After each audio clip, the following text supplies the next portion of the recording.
I always believed that faith was like the river that runs through our town, steady, predictable, silent, until the day Elias Rowe stormed into my life like a tempest. I remember that late afternoon clearly, when the last golden rays kissed the church windows, and I, as always, arranged the pews with the same mechanical dedication of someone who no longer questions why.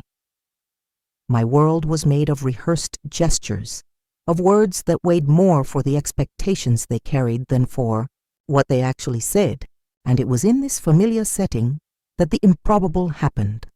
A stranger, holding a crumpled hat in his hands and wearing an expression that seemed to carry the weight of many roads traveled, entered through the side door and looked at me, as if he could see beyond the walls I had silently built my entire life. In that moment, something inside me, something I had never named, cracked subtly, like an invisible fissure threatening to grow when no one is watching. I spent years believing my path was already set, that following the right steps would lead to the promise of a fulfilled life. My father's voice echoed within me even when he didn't speak, and every decision I made seemed an extension of the legacy silently entrusted to me. I never needed to take a formal vow to understand that obedience was the expectation. My white dress at Sunday services, my presence in the choir, my restrained smile, all were part of a narrative that seemed bigger than me, one I had never dared to question out of loyalty. But in that moment, with Elias standing before me, something in me was shaken. It wasn't the kind of disturbance that shouts or demands. It was a mute question, almost imperceptible, that lodged itself in the deepest part of my chest and began to pulse without permission. I tried to ignore it. I swear I tried. For days, I walked the town's streets, pretending nothing had changed, greeting neighbors with the same courtesy as always, attending prayer meetings with the same voice of conviction. But with every step, every gesture, there was a subtle difference, a hesitation in my gaze, a slight tremor in my hands, as if the ground beneath my feet was becoming less solid. The people around me didn't notice at first, but I felt it. And that feeling became impossible to bury when I started encountering Elias in the most unlikely places. At the grocery store, at the Saturday market, on the dirt road leading to the Collins farm. Each encounter was brief, often wordless, but charged with something that even my father's most eloquent sermons couldn't dispel. It was as if a silent force was pulling me away from the safe shore where I had always lived. When I looked at Elias, I didn't see just a man with an unknown past and an uncertain future. I saw freedom. Not the rebellious freedom we were taught to fear, but a calm, almost reverent freedom that came from someone who had already faced their own ghosts and still chose to stand tall. That vision haunted and drew me with equal intensity. I knew it wasn't just him that fascinated me. It was the possibility of who I could be if I had the courage. And that's when I understood, with an almost painful clarity. Perhaps the greatest vow I carried wasn't one I had made before, God or the congregation, but the one I had silently sworn to myself, to never question, to never stray from the path. A vow that was now beginning to shatter, piece by piece, every time Elias gave me that look of someone who sees not what you show the world, but what you hide even from yourself. The change in me was as silent as it was dangerous. There were no scandals, no broken promises, nothing that could be said aloud. But inside me, everything was rearranging like furniture dragged in the dark. Each Sunday felt heavier than the last. Each word spoken from the pulpit seemed to graze a wound I didn't even know I carried. My eyes, once fixed on sacred passages, now wandered aimlessly, finding in the open windows the promise of a world I had never dared to desire. And every time I crossed paths with Elias, it was as if a gust of air invaded the temple of expectations I inhabited scattering the ashes of the certainties that once warmed me. It was strange how he never did anything to convince me, never spoke calculated words to win me over. Elias simply existed there, in his own orbit, with the same peace of someone who no longer needs to prove anything to anyone. And that tranquility of his, that lack of effort, unsettled me more than any fiery speech could have. I, who had always sought approval in every gesture, found myself wanting for the first time to be seen not for what I represented, but for who I truly was, even though I didn't yet know exactly who that person was. This silent thirst began to consume me in the most unexpected moments. While hanging laundry on the line, while jotting notes in the Sunday school notebook, while pretending to listen to the conversations of the congregation's women.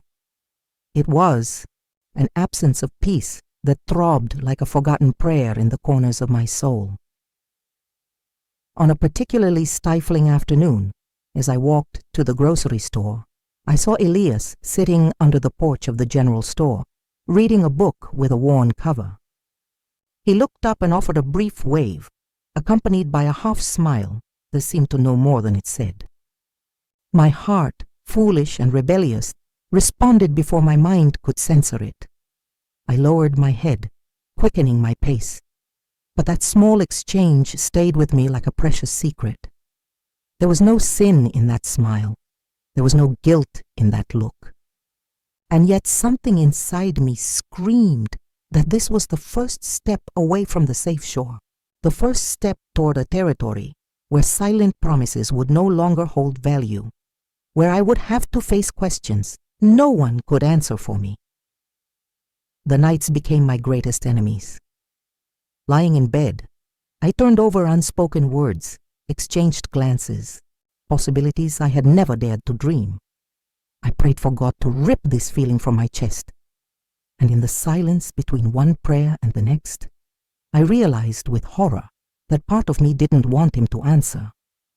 That silent confession was the most terrifying of all, because if I was no longer capable of wanting to be saved from this, what was left of me? Who would I be if I let go of the story written for me before I even knew who I was? Those questions echoed in my chest like an inevitable march. And for the first time in my life, I felt that the path ahead wouldn't be lit by the certainties of others, but by the courage I didn't yet know if I had to lose myself and perhaps find myself. The weeks that followed dragged on like a nameless waiting, an invisible rope pulling me further from what I understood as home. There were no grand gestures, no confessions torn out in the heat of emotion, just a slow and inevitable movement toward each other, as if a thread tied to our souls dragged us without us noticing. Sometimes I wondered if Elias felt the same, turmoil consuming me, or if in his tranquil way of existing, he simply accepted what life offered him, while I still struggled to understand what it meant to lose control. The fact is, our encounters stopped being mere accidents. I began to recognize his footsteps before I even saw him, to feel his presence as if the air around me changed in weight and temperature.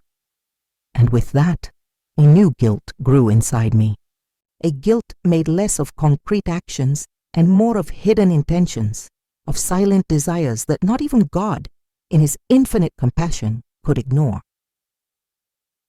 On a misty Thursday afternoon, after the community sewing class, I found Elias by the old orchard, the place where the church children played after services. He said nothing. He just looked at me like someone who understands the distance a lifetime of rules can create between two people. I wanted to step back, to apologize for something that hadn't happened, but my legs, traitorous, carried me closer. For a brief, an endless moment we stood there facing each other while the world around us seemed to hold its breath. He, with his devastating calm. I, with my throbbing fear. We didn't exchange words. We didn't need to. There, amid the sweet scent of the trees and the dust suspended in the air, an invisible bond formed between us, a bond I knew sooner or later would become impossible to hide. That night, my mother called me to help her fold the congregation's clothes, a task we usually did in respectful silence, while the crackling of the fireplace filled the void of unspoken conversations. But there was something different in the air, a weight not even the fire's warmth could dispel. She gave me a quick, almost imperceptible glance, the kind that says everything without needing words. Perhaps she had sensed what was beginning to stir within me. Perhaps mothers have a kind of vision that we, daughters, only learn to recognize too late. I folded the fabric in my hands harder than necessary, feeling the rough texture of guilt, doubt, and desire, all tangled in the same knot in my chest. I tried to convince myself I could still turn back, that a sincere prayer, a renewed effort, would make everything as it was before. But the truth, bitter and luminous, was that I no longer wanted to go back. I had tasted, even if only at the edge of the orchard, a hint of freedom no sermon had ever promised. And that flavor, sweet and forbidden, began to haunt me with the intensity of a song that once heard can never be forgotten. With each passing day, with each glance we exchanged, I felt the walls around me closing in. I knew the moment to choose was approaching, and the fear of that choice, the fear of who I might become, was as terrifying as the silent promise of a love that didn't ask for permission to exist. The beginning of the end came on a Sunday morning, disguised as normalcy. I wore my best dress, fixed my hair the way Mama liked, and sat in the front pew of the church, as I always had. Everything seemed in place, the hymns, the prayers, the hands raised in unison. But inside me, something no longer aligned. Every word sung seemed to resonate at a different frequency from my soul, as if I were trying to sing a melody I no longer recognized. When my father took the pulpit, his strong, steady voice filling every corner of that sanctuary, I felt a pang in my chest, as if the daughter he knew was silently saying goodbye. And perhaps she was. Because that day, while everyone looked at the cross hanging above the altar, my eyes almost instinctively sought the side door. And there was Elias, standing in the shadows, like a question I no longer wanted to avoid. Our eyes met for a moment so brief it could be mistaken for chance, but nothing about it was accidental. He didn't smile, didn't make any gesture. He just stood there, like a living reminder of everything I still didn't have the courage to face. My heart beat hard, too hard to ignore, and I knew, without a shadow of doubt, that what had started as a seed of doubt was now growing like a stubborn tree inside me, breaking through the hardened soil of my old certainties. And in that moment, I understood that the faith I was taught to carry, like a burden, needed to be redefined, or I would lose myself in it forever. After the service, the community gathered in the courtyard, as they did every Sunday, exchanging greetings and small comments about the sermon, as if the world were unchanging and we all knew exactly who we were. But I no longer felt part of that hand-painted picture. When I saw Elias among the people, talking courteously but discreetly with Mr. Holloway, a reckless courage grew inside me. Without thinking, I approached. Without asking permission, I took a step that broke all the silent promises that bound me. It wasn't a bold gesture. There were no hands touching, no passionate words. But the simple closeness, the choice to stand there side by side with him, was the rupture. Small to those looking from the outside, enormous to those who knew the weight of every movement. I felt my mother's eyes on us. I felt the murmurs of the older women, the restrained tension of the men watching what wasn't said. But I didn't look at anyone.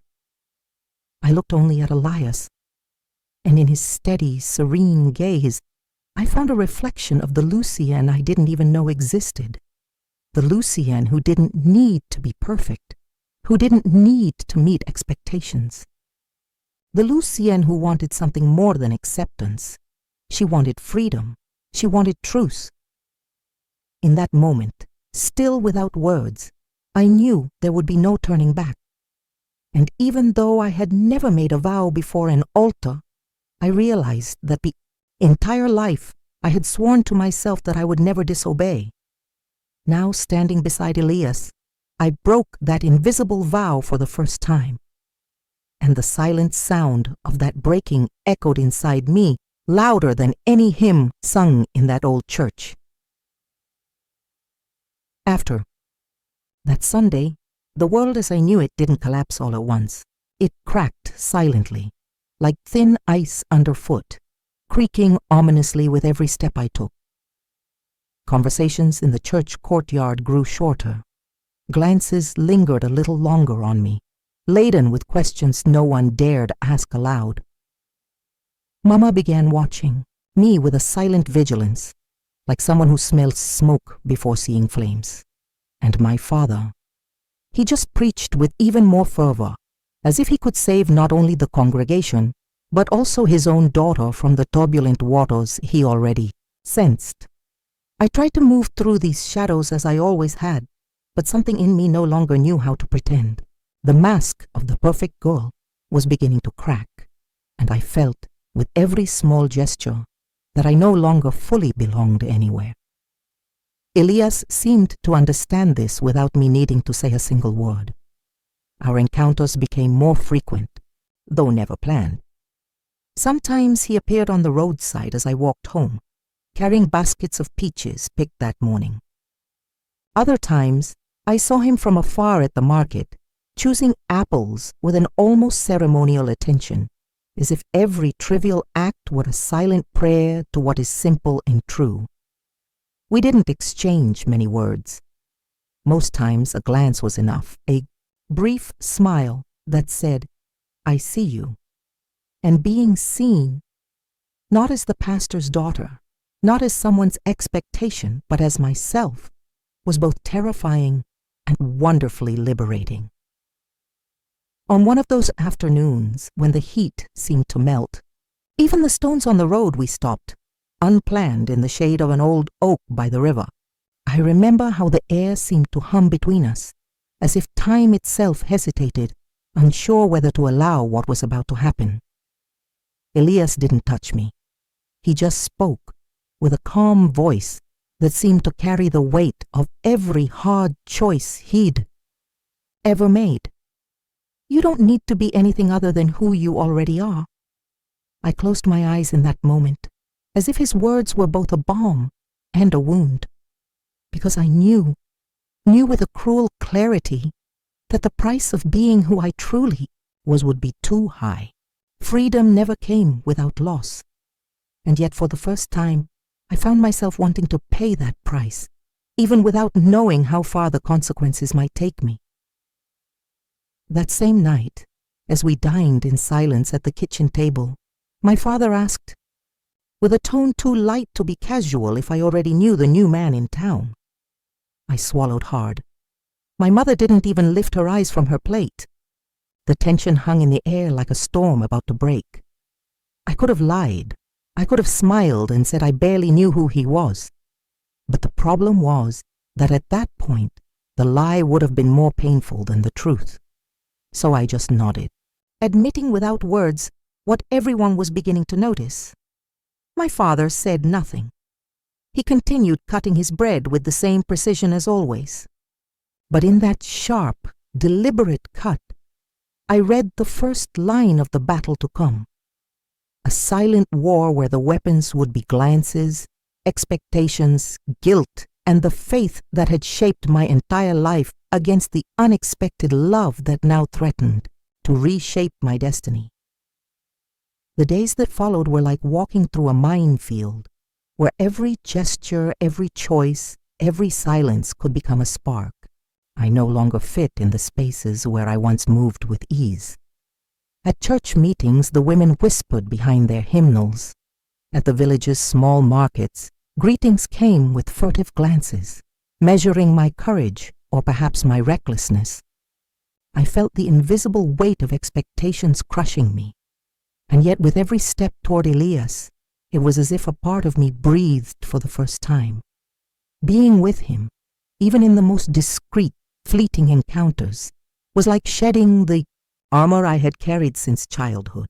Near him, I didn't need to be the pastor's daughter, the perfect girl, the silent promise of an obedience I had never dared to swear. I could be just Lucienne, confused, scared, imperfect, but alive. We began meeting far from prying eyes, on forgotten trails cutting through the fields, in small refuges where the world seemed to leave us in peace for a few hours. With every conversation, every glance that lingered longer than it should, I felt the barrier between us crumbling piece by piece. Elias spoke to me about life beyond our town's borders, about places where faith was an internal dialogue, not a sentence dictated by tradition. And I listened with a thirst, absorbing every word like someone discovering a forgotten language within themselves. But there was also fear, a fear that grew with every new step we took. Because love, I realized now, wasn't made only of sweet moments under silent trees. It was made also of risks, of losses, of confrontations I knew sooner or later would come knocking at our door. The inevitable began to take shape first in small gestures.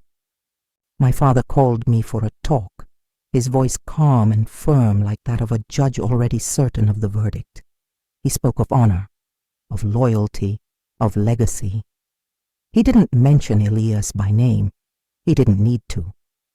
Every word was a velvet-covered dagger reminding me of the place destined for me and the consequences of straying from it.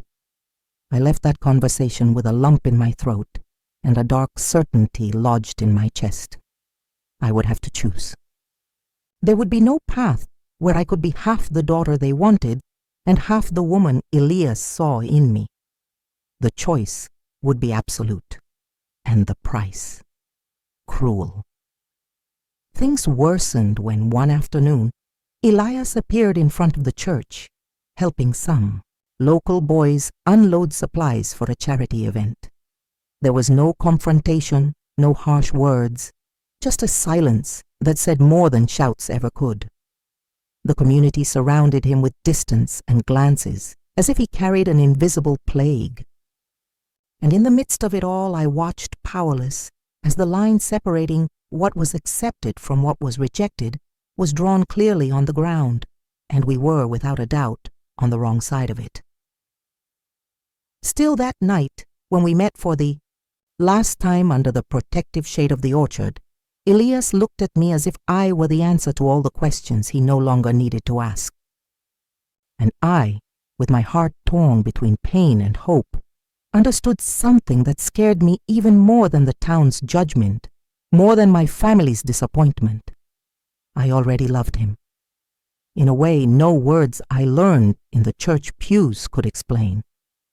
A love that didn't ask for permission, didn't apologize, didn't hide behind good intentions. A love that even without promises, even without a guaranteed future, was real. And it was precisely because it was real that I knew the moment to face everything and everyone was about to arrive. The spark came on a cold, gray morning when the town seemed entirely shrouded in a heavy fog, as if even the sky sensed what was coming. I had gone out early to walk, seeking, perhaps, some respite from the storm brewing inside me. That's when I saw Elias standing in the main square, talking with Mr. Whitaker, the town's blacksmith, one of the most respected men, but also one of the sternest. The conversation, which seemed calm from a distance, suddenly turned into a silent spectacle of disapproval. I saw Whitaker's expression harden, saw the suspicious glance he cast at Elias, and then saw how the people around began to gather, like crows drawn by a premonition of death. There were no shouts, no open accusations, just the kind of exclusion that kills through omission, through coldness, through the unbearable weight of silence. And I there, hidden behind the twisted trunk of a tree, watched helplessly as Elias, with his head held high, accepted the judgment without resisting, as if he knew it would be futile to fight a tribunal that had already decided his guilt before hearing his voice. Something in me broke that morning, something I would never be able to fix, because seeing Elias alone, surrounded by a town that once felt like home to me, showed me a cruel truth. It wasn't enough to feel. It wasn't enough to love in secret. It wasn't enough to desire in silence. Love, to truly exist, required courage. And I, until that moment, had only known courage within the safe boundaries given to me. Now I needed to choose if I had the strength to cross the line and be faithful not only to what others expected of me, but to what my heart, in its quietest and truest voice, was pleading for. That same night, the tension at home became unbearable.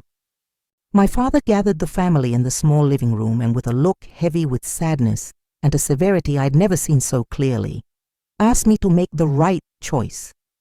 His words were gentle, but they carried the weight of a sentence. He spoke of the future, of protection, of honor, as if the love growing inside me were a disease that needed to be eradicated before it infected our entire history. My mother, sitting in the corner, clutched her rosary so tightly that her knuckles were white. Neither of them shouted, neither of them cried, but the weight of what they demanded of me was deafening. And in the midst of that silent tribunal, I understood that the girl who had always been obedient, always been proper, needed to die so that the woman now rising within me could breathe. I looked at my father, my mother, the house where every wall held memories of a childhood shaped by faith, and with a choked but steady voice, I uttered the sentence I knew would change everything. I can't live a life that isn't mine. The silence that followed was absolute. A kind of death hung in that room. Not physical death, but the death of what I represented to them. I stood slowly, feeling my legs tremble, like someone taking their first step off a ship into a stormy sea. And without looking back, I crossed the front door.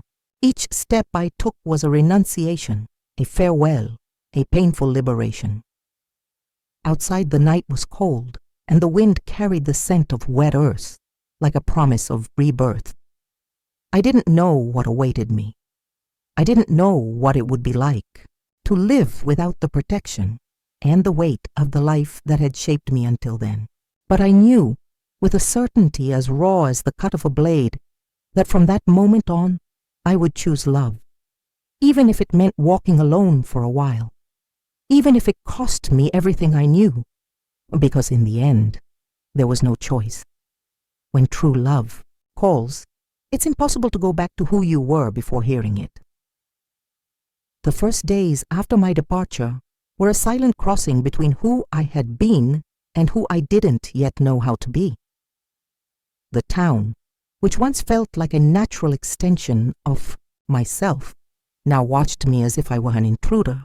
Familiar faces averted their eyes, greetings grew rare, and loneliness became an inevitable companion. I knew that carrying my own truths came with a price, but I never imagined it would be so steep. Still, there was a strange serenity amid the pain, a bitter and sweet feeling that for the first time, my life belonged to me. It wasn't a joyful or easy freedom.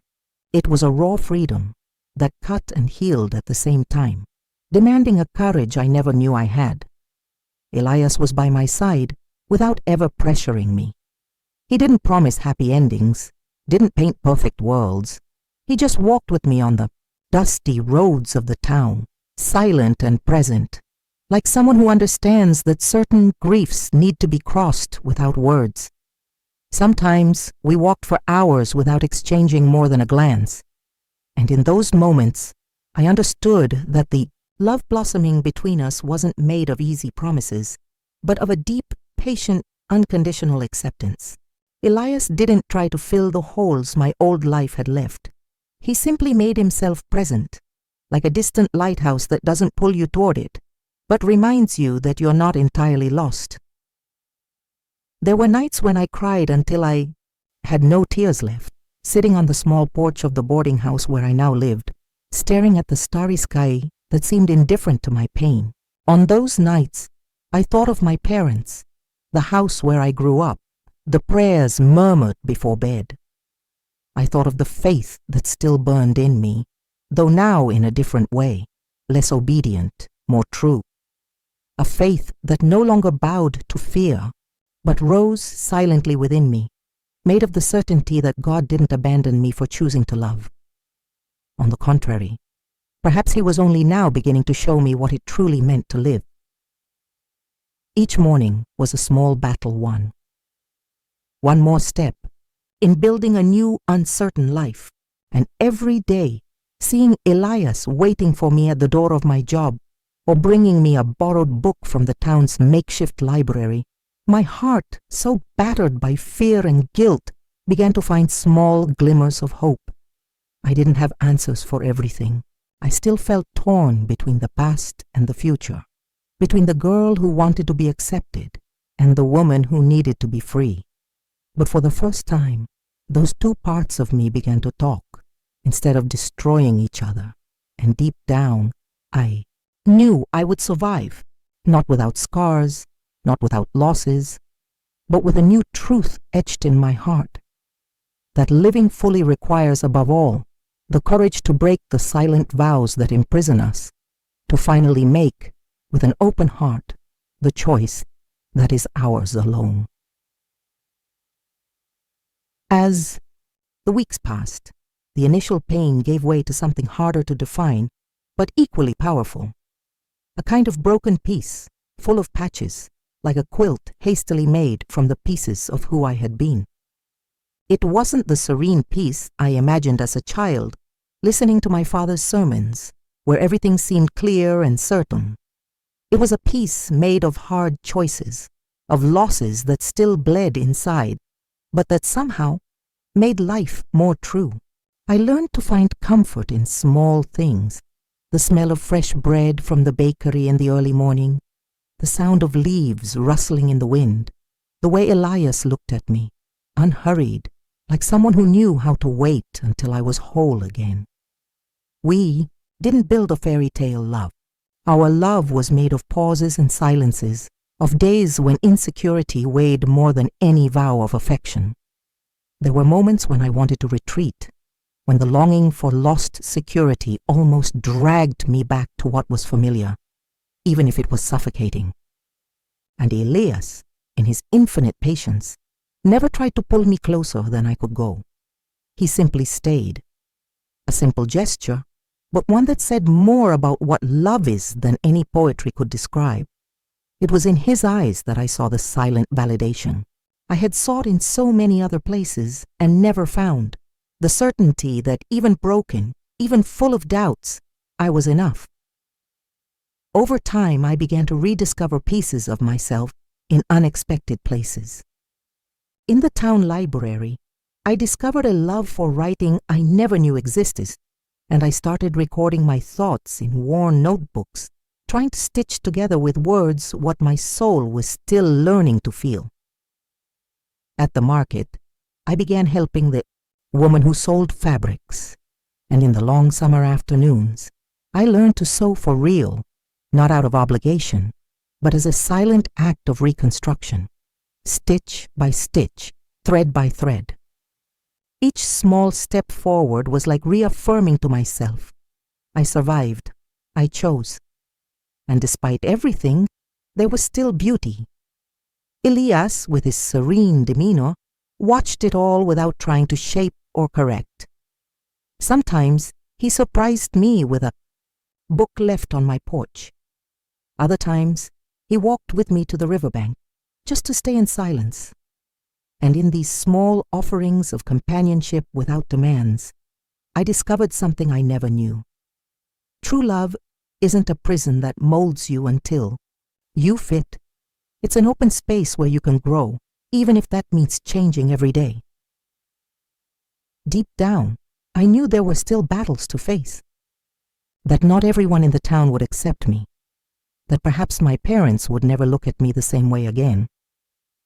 But that pain, though real, was no longer the center of my life. I was beginning to understand that freedom came with scars, and that those marks, far from diminishing me, told the story of a woman who had the courage to choose her own soul over fear, and it was just the beginning.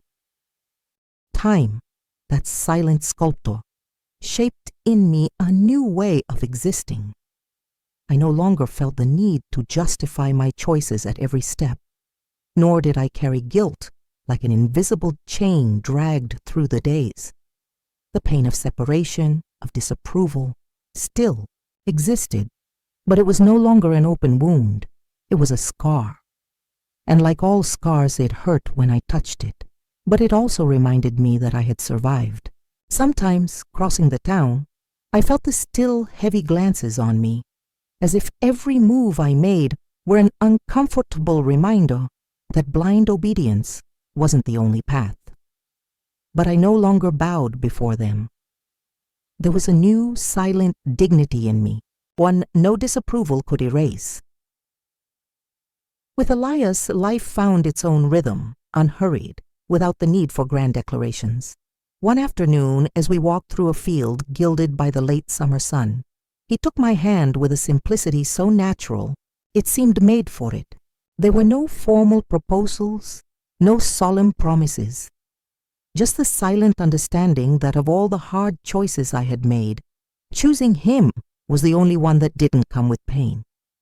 It was a love without chains, without demands, that respected the scars each of us carried and somehow made them lighter.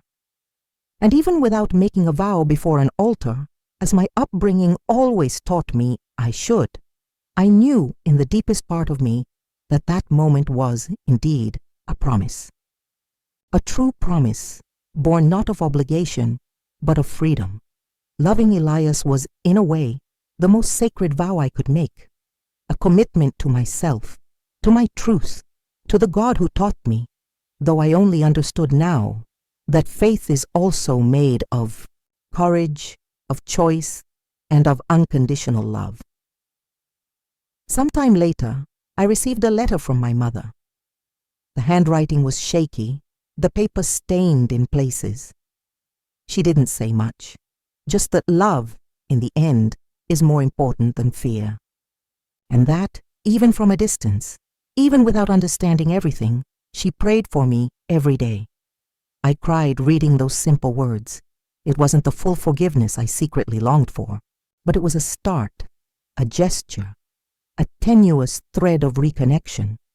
And it was there, sitting on the porch of the small house that was now my home, with Elias by my side, and the sky tinged with golden hues above us, that I understood that freedom, love and faith weren't separate paths. They were, in fact, roads that had finally met within me. I was no longer the girl who needed to be perfect. I was no longer the daughter carrying the weight of silent vows. I was just Lucienne, whole, imperfect, alive. And for the first time in my life, that was more than enough. Years have passed since that summer when I chose to follow my own path. The town has changed in small ways. New shops opened, children grew, and old faces vanished like leaves carried by the wind. But in essence, that piece of the world remains the same. A place of deep traditions, watchful eyes, and hearts that sometimes take a long time to forgive. And I have changed too, though quietly, though slowly. The girl who once sat in the front pew of the church, carrying the invisible weight of promises she never made, was left behind like a dream from another life. Today, when I pass through the square and see families gathered under the lazy Sunday afternoon sun, I feel a quiet tenderness. I hold no grudge against the glances that once judged me, nor against the hands that didn't reach out when I needed them most. I understand now that everyone carries their own fears, their own invisible chains, and that freeing oneself from them is a journey not everyone is ready to take. I myself took a long time to understand, and even longer to forgive them and myself. Elias remains by my side, as silent and steady as he was on that first day when he saw me for who I truly am. We've built a life made of simple gestures, coffee brewed with care on cold mornings, books left on the bed, aimless walks down dusty roads. There are no grand deeds to tell, no monumental achievements that would catch the attention of those who don't understand. But there is a peace built with every small choice, every silent renunciation, every decision to stay. And that, I discovered, is the true victory. From time to time, my mother sends new letters. We talk little about the past. We prefer to focus on the present, on how the flowers of the old rose bush still bloom every spring, on how faith sometimes finds different ways to manifest. I know she still prays for me, and in her own way, I know she also blesses me, even if she's never said it aloud. As for me, sometimes I still find myself looking at the sky on clear nights, asking if I made the right choices. The answer never comes in words.